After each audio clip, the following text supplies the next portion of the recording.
parallel and perpendicular lines.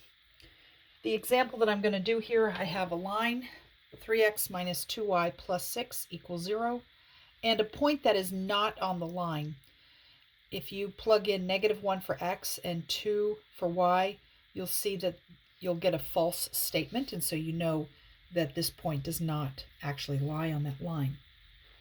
But what I want to talk about now is the parallel to this line that passes through this point.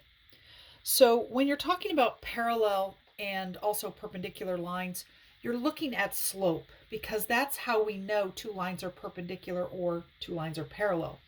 If the slopes are the same of the two lines, then we know they're parallel. And if the slopes are the opposite sign and the reciprocal of each other, then we know they're perpendicular. So let's explore this a little further. I need to know the slope of this line. So I'm going to go ahead and put it in slope-intercept form.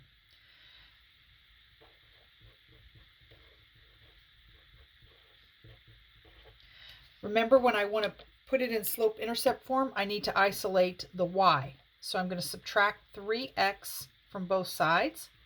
And I'm also going to subtract this constant here. And that leaves me with -2y is equal to -3x minus 6. And then I'm going to go ahead and divide through by -2. Since I'm doing it to both sides, I preserve the equation without changing the essence of it, if you will. -3 divided by -2, I'm going to write that as 3/2 times x. -6 divided by -2 is 3. So we can see now that the slope is 3/2. And if we want to find the parallel line, we know that the parallel also has the slope of 3/2.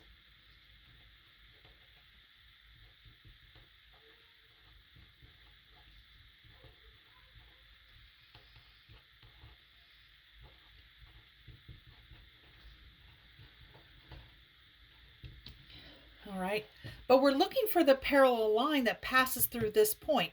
So now we have the slope of the parallel, it's the same, and we also have a point that's not on the line, but we want that parallel that passes through this point. So we're going to use now the point slope form of the line. So recall that the point slope form is y minus y1 is m times x minus x1. And I can go ahead and plug in what I've got here. y1 is 2, so I have y minus 2 is equal to 3/2 times x minus -1. That's the x1.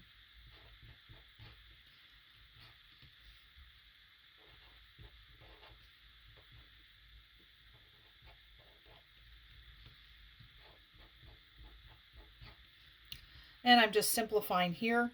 I'm going to go ahead and distribute the 3/2, and then I'm going to add 2 to both sides of the equation. And so I'm going to get y equals 3/2 x. And 3/2 times 1 is 3/2 plus 2, which is 4/2. That's going to be 7/2. And this is the slope intercept form of my line, and this line is parallel to my original line here. Now for the perpendicular line